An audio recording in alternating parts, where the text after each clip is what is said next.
You spray, the pests die. 2 weeks later, they're back. You spray again, they return. Again. You're spending $50, $80, $100 a season on pesticides, and your tomatoes still look like Swiss cheese. So you assume that's just gardening, that fighting pests is part of the deal. But walk through an Amish garden in Lancaster County and you'll see something impossible. No sprays, no chemicals, no bottles, and not a single damaged leaf. How are they doing this? Because they're not fighting pests at all. They're using a system that's been proven for over 200 years, one that modern agriculture deliberately erased when chemical companies realized they could sell you solutions to problems that shouldn't exist. I spent decades doing it wrong, spraying, trapping, pulling, fighting. Then I learned what the Amish have always known, and I'm going to walk you through the entire method right now. Here's what they don't tell you about pesticides. When you spray, you kill everything. The aphids die, but so do the ladybugs that eat aphids. The hornworms die, but so do the parasitic wasps that lay eggs in hornworms and control them naturally. You've just wiped out your garden's immune system. And when the pests come back, and they always come back first because they reproduce faster, there's nothing left to stop them. This is called the pesticide treadmill. You spray, pests die. Beneficial insects die, pests return faster, you spray again. The cycle accelerates, and every year you need more chemicals to get the same result. The chemical companies know this. It's not a flaw in the system, it's the business model. A one-time solution doesn't generate revenue, a permanent problem does. Meanwhile, Amish farmers have been growing food for 200 years without buying a single bottle of pesticide. Not because they're lucky, not because their soil is magic, but because they never disrupted the system in the first place. They work with nature's design instead of against it, and that design is simpler than you think. The Amish approach starts with one fundamental shift. Pests aren't the problem. Imbalance is the problem. Pests are just the symptom showing you where your garden is weak. So instead of killing pests, you fix the conditions that invited them. And the first condition is always soil. Healthy soil grows healthy plants, and healthy plants have strong cell walls, high nutrient density, and natural pest resistance. Weak soil grows weak plants, and weak plants emit chemical distress signals that actually attract pests. Aphids can smell a stressed plant from hundreds of feet away. You're not unlucky, your soil is deficient. The Amish fix this with one thing: compost, lots of it, every year. But soil alone isn't enough. The second principle is diversity. Modern gardening teaches you to plant in rows, all tomatoes together, all beans together, all peppers together. That's efficient for harvesting, but it's a buffet for pests. One pest species finds your tomato row and suddenly has 50 plants to destroy with 0 obstacles. The Amish plant differently. They use companion planting, tomatoes next to basil, cabbage next to dill, beans between corn and squash. This isn't folklore, this is chemistry. Basil releases compounds that repel aphids and whiteflies. Dill attracts beneficial wasps that parasitize cabbage worms. Marigolds emit phytophthaleins through their roots that kill nematodes in the soil. Every plant serves multiple functions: food and defense. Before I show you the rest of the system, let me say this. Most people will watch this, think it's interesting, and go back to spraying next season. But if you're someone who actually applies what you learn, subscribe. We're documenting methods like this that work, but aren't profitable to teach. Alright, here's where it gets even smarter. The third principle: sacrifice crops. The Amish intentionally plant things pests love more than your vegetables and put them at the edges of the garden. These are called trap crops. Plant radishes around your cabbage patch. Flea beetles will swarm the radishes and leave the cabbage alone. Plant nasturtiums near your tomatoes. Aphids prefer nasturtiums over everything. Let them have it. Then, once the trap crops are loaded with pests, you remove them. Pull the radishes, compost them far from the garden, or feed them to chickens. You've just extracted thousands of pests without spraying a single plant. This is pest removal, not pest killing. And it works without chemicals, without harming beneficial insects, and without creating resistance. The fourth principle: habitat for beneficial insects. The Amish don't just tolerate beneficial insects, they build housing for them.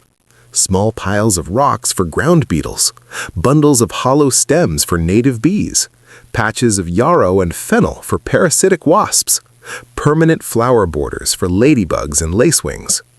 These insects don't just visit, they live in the garden, and they patrol it every day, hunting pests before you even notice them. Here's what most gardeners miss. Beneficial insects need food when pests aren't around. If you only have vegetables, and vegetables only flower once, your beneficial insects leave. But if you have continuous blooms, early spring through late fall, they stay. Permanent residents. The Amish plant perennial herbs and flowers specifically for this. Thyme, oregano, catmint, echinacea. These aren't decoration, they're infrastructure. The fifth principle: timing. The Amish don't fight adult pests, they disrupt the life cycle. Cabbage moths lay eggs in spring. Those eggs become cabbage worms in early summer. But if you cover your cabbage with row cover fabric for just 3 weeks in May, the moths can't land. No eggs, no worms, no damage. You've eliminated the entire generation without touching a single insect. Same with squash vine borers. They emerge in June, lay eggs at the base of squash plants, larvae burrow into stems and kill the plant from inside. But if you wrap the lower 6 inches of squash stems with aluminum foil in late May, the adults can't lay eggs. Problem solved. No poison, no traps, just timing and a physical barrier. Here's the part nobody talks about. The Amish walk their gardens every single day. Not to spray, not to pull weeds, to observe. They see problems when they're small. 3 aphids on one leaf? Hand crush them. 5 beetles on a plant? Drop them in soapy water. 1 hornworm? Remove it. This takes 5 minutes, but because they catch it early, it never becomes an infestation. Modern gardeners check their garden once a week. By then, 3 aphids have become 300, 1 hornworm has become 20, and now you need chemicals because manual removal isn't realistic anymore. The Amish prevent infestations by never allowing them to start. Daily attention replaces desperate intervention. 5 minutes a day eliminates the need for an hour of spraying on weekends. They also mulch heavily. 4 to 6 inches of straw or leaves around every plant. This does 3 things. It suppresses weeds, so there's less competition. It retains moisture, so plants stay hydrated and strong. And it creates habitat for ground beetles and spiders that hunt at night while you sleep. Your garden becomes a 24-hour pest control operation, and you're not running it. Nature is. One more thing the Amish do that seems strange until you understand it. They transplant at dusk. Not morning, not midday, dusk. Because pests are most active during the day. A newly transplanted seedling is vulnerable, roots disturbed, stress signals high. If you plant in the morning, pests have 12 hours to find it.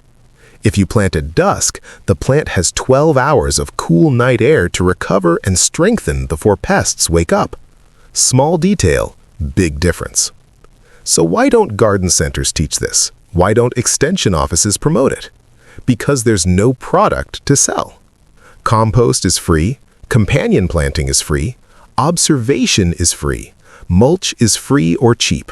Trap crops cost pennies. The entire system runs on knowledge and time, not purchases. And that's exactly why it disappeared from mainstream advice.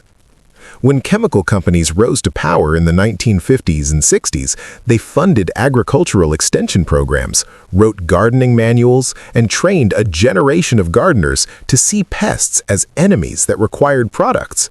Traditional methods that worked for centuries, were rebranded as old-fashioned, inefficient, or unreliable.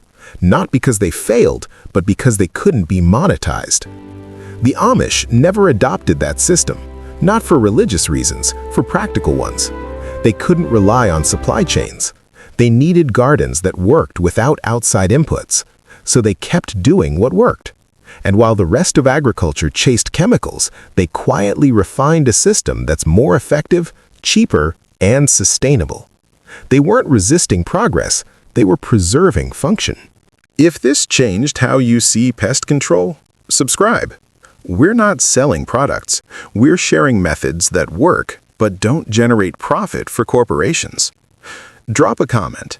Have you tried any of these techniques? What's your biggest garden pest challenge?